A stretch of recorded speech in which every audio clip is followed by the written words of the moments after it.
Hello, my name is Andre V and I'm the founder of the Parcel Locker Central. My today's guest is Jonathan Grothaus. He is the co-founder and co-CEO of the MyFlexBox. Hi Jonathan, how are you doing today? I'm doing well, thank you.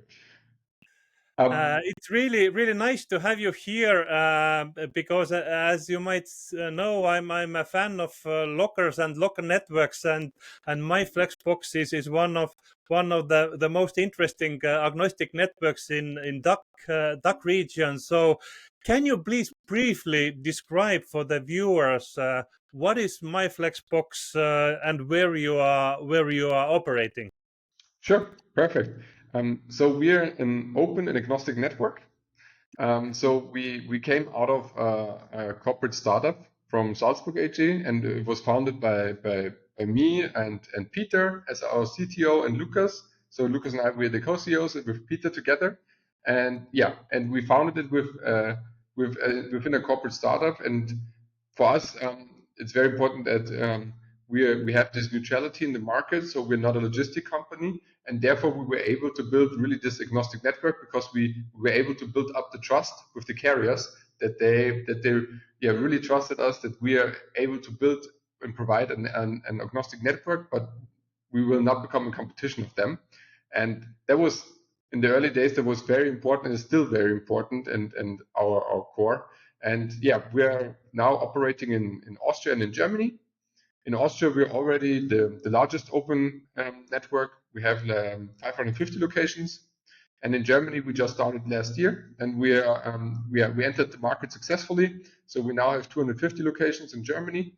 And for us, what was really important in Germany is really to build up the teams and to get successfully into the market. And now it's really about scaling and executing very well. So you are from the Salzburg. Besides Mozart, there is another technological miracle coming from Salzburg. So this is good to hear. But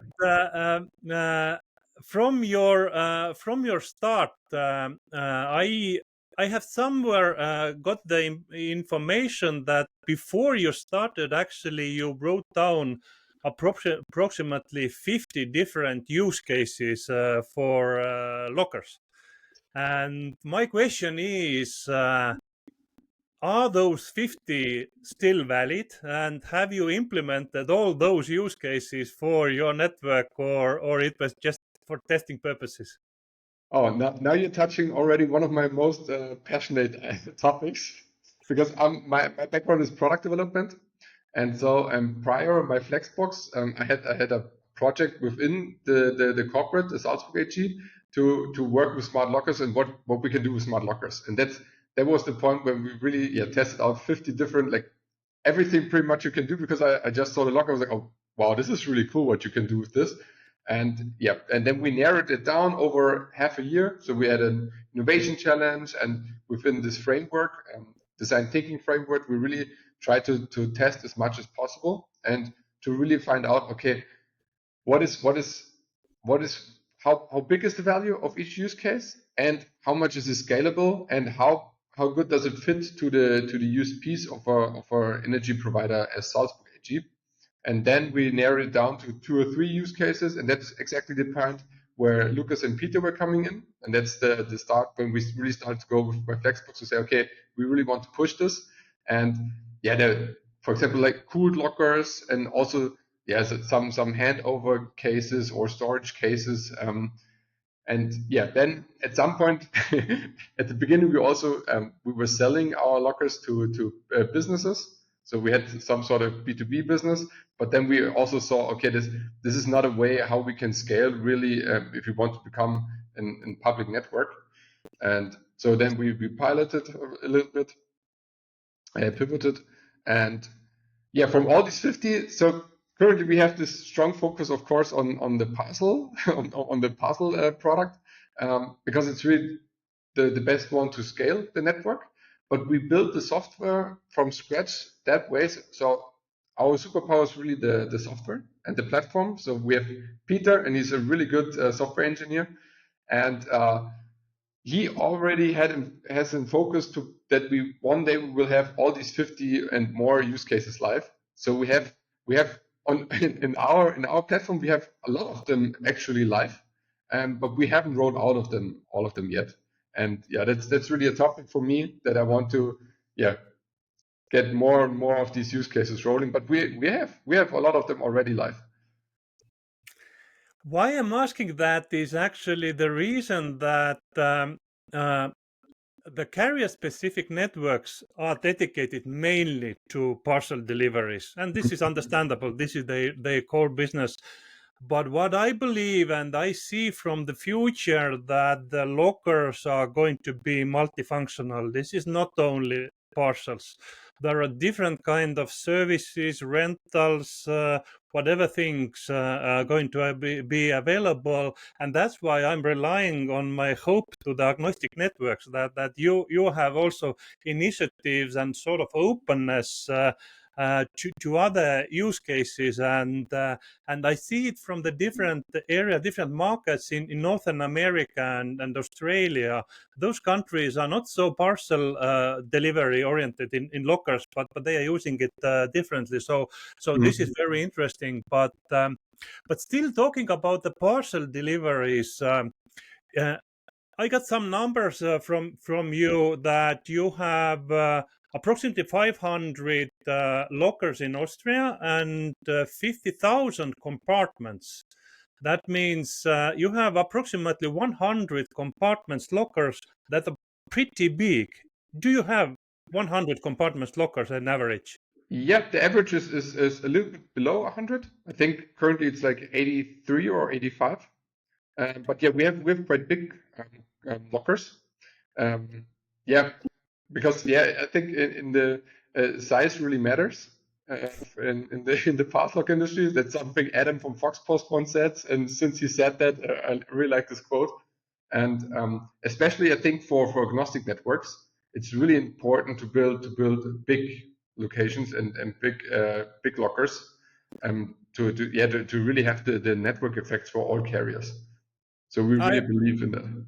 Yeah, I do support that approach actually, because I like that idea that you have bigger lockers. Nowadays, at least I see the trend that the lockers are getting smaller and Yeah, smaller. yeah. But for me, the location is like a real estate, and I would like, if I will work in one location, I would like to grow there definitely bigger and bigger. So the bigger locker gives this kind of flexibility.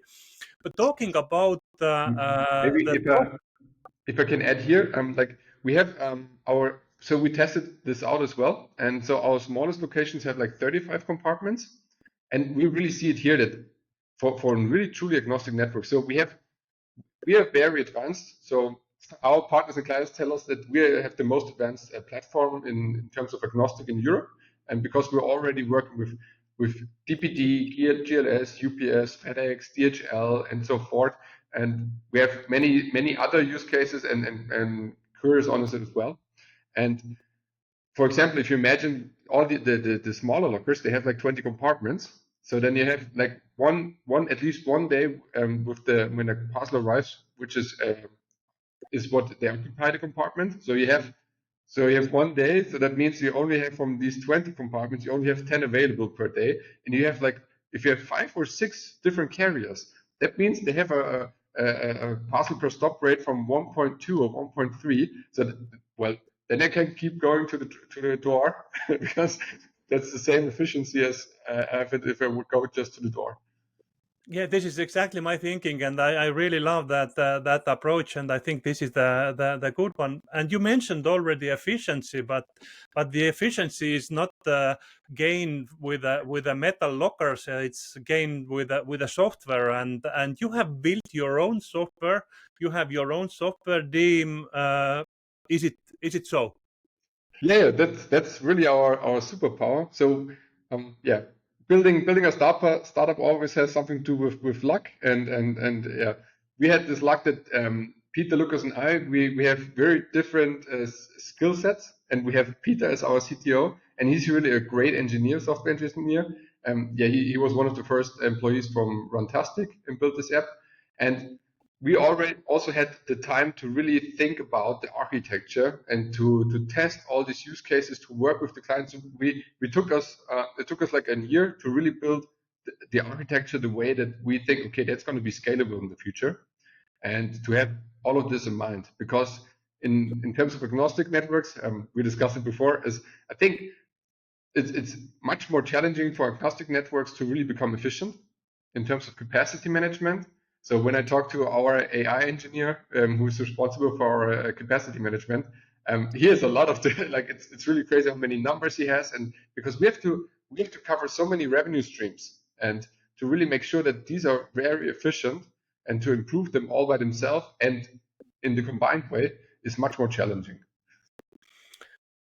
I agree with that absolutely. Again, as we agreed, this capacity management and capacity planning is one of my favorite topics also. So we can speak hours of that, but let's not dig into that rabbit hole yet. Let's have another episode because I really think that this is the most important case for the parcel locker network, because you have fixed capacity and there's nothing you can do. You cannot overnight increase the capacity, but you have your clients and clients' parcels. You have to solve the situation somehow. But talking about the clients, this is one thing that have been bothered me a lot. Um, you are in the supply chain or value chain where a retailer, carrier, and customer. Whom do you perceive as your client? Who is your client, or do you have dedicated clients and partners, or how do you perceive this network? Yeah, that's a good question, because yeah, we have this terminal also in our glossary because it's quite confusing. And for us, our clients are the customers who deliver parcels. So like the carriers, for example, they are our clients. So everyone who's delivering parcels to our network. Um, our partners are our location partners. So all the big, like we have a very good, one of our core strengths besides the platform is really our location acquisition and our location team, and we have a very well managed and well functioned location partner set. So we have residential buildings, we have retailers, and we also have gas station providers, infrastructure providers, and this is very important to us that we have so many different partners. And yeah, they're definitely our partners because there's so much value exchange from both sides. And the end customers we refer to as users. Um, so if the drivers and end customers, they're pretty much the users of the network. Yeah, okay. This is definitely very important thing, especially for the agnostic network. But the other thing is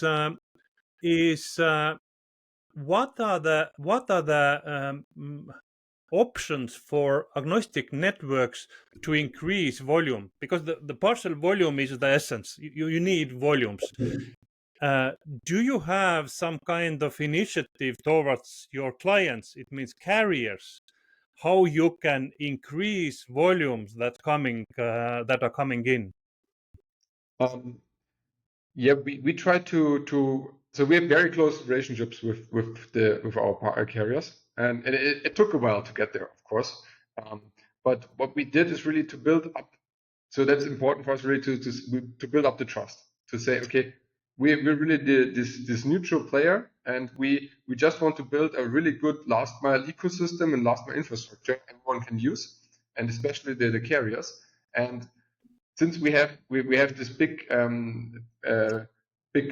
trust from the carriers, this enables us really to work with them very closely and to talk about all these topics, and to really to say, okay, how can we help you to really to really gain the volume into the lockers, what we can do here. And that's like we're constantly improving all the services. Like, for example, we say, okay, at one point, okay, how can we see that the return rate is not as high as we thought with this carrier, or as we expected.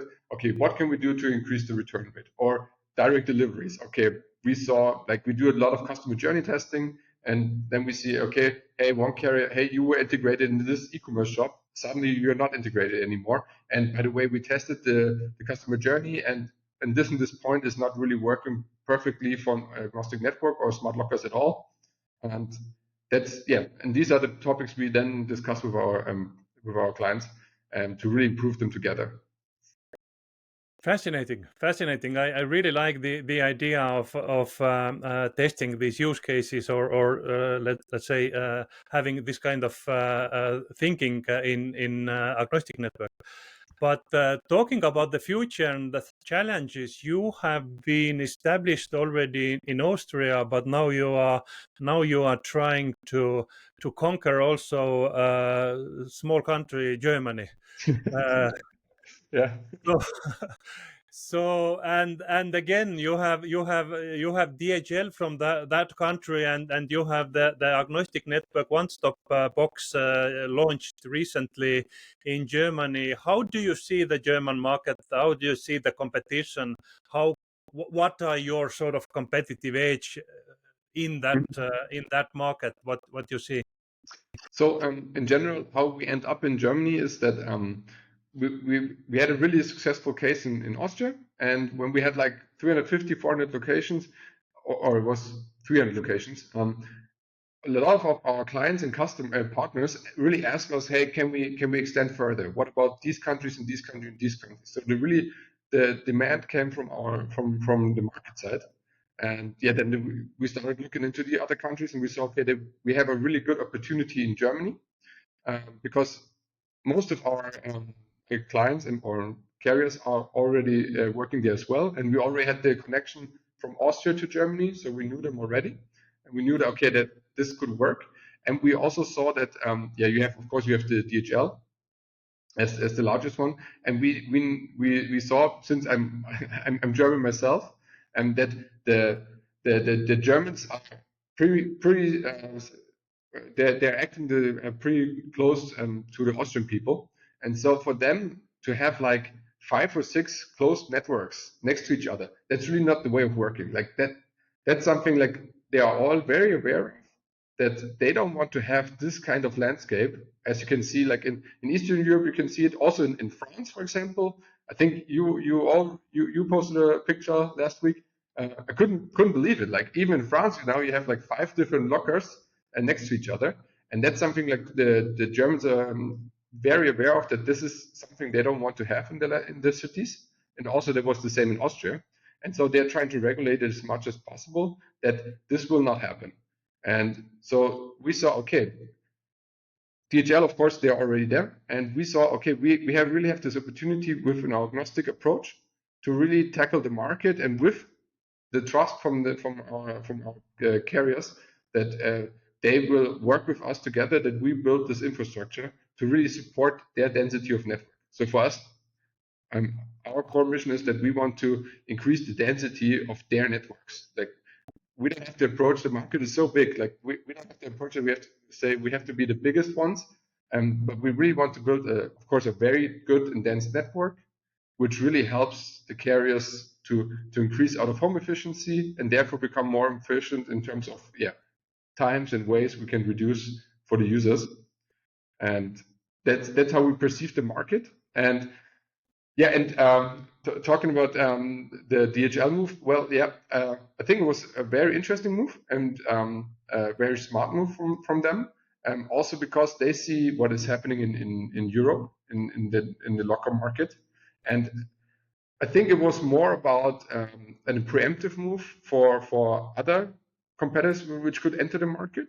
And they also got the feedback from location partners, especially the municipalities, that they won't be able to build up so many lockers in that scale with a closed network approach. So at some point they had to say, okay, we have to open somehow, because also the new regularities go in this direction. So it was a good strategic initiative to say, okay, we're building a second branch with an agnostic network.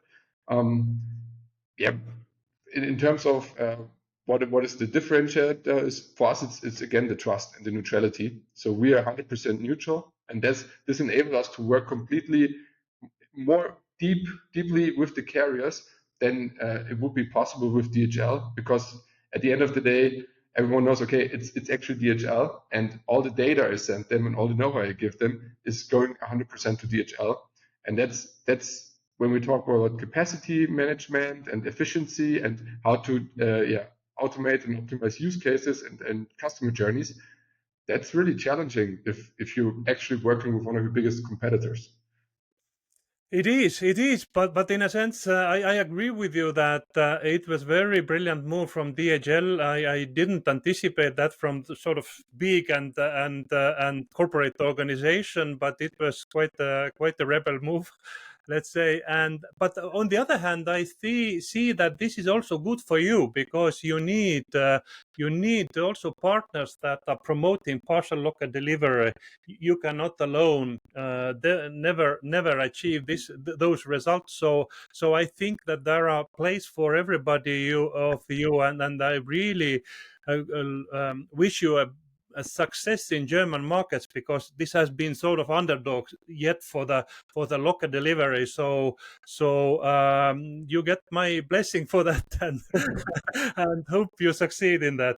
Yeah, thank you. Yeah, and to really be correct here, like we don't have we see it the way you do. Like the move from DHL really helps us a lot, and we have a good partnership with DHL. Like DHL Express in Austria is a great customer for us, and we're working very closely. And yeah, DHL is they're doing a lot of great moves, and so for us it will enable the out of home market in Germany, which has been a little bit behind all of the other markets. And so this will really keep accelerating the market momentum.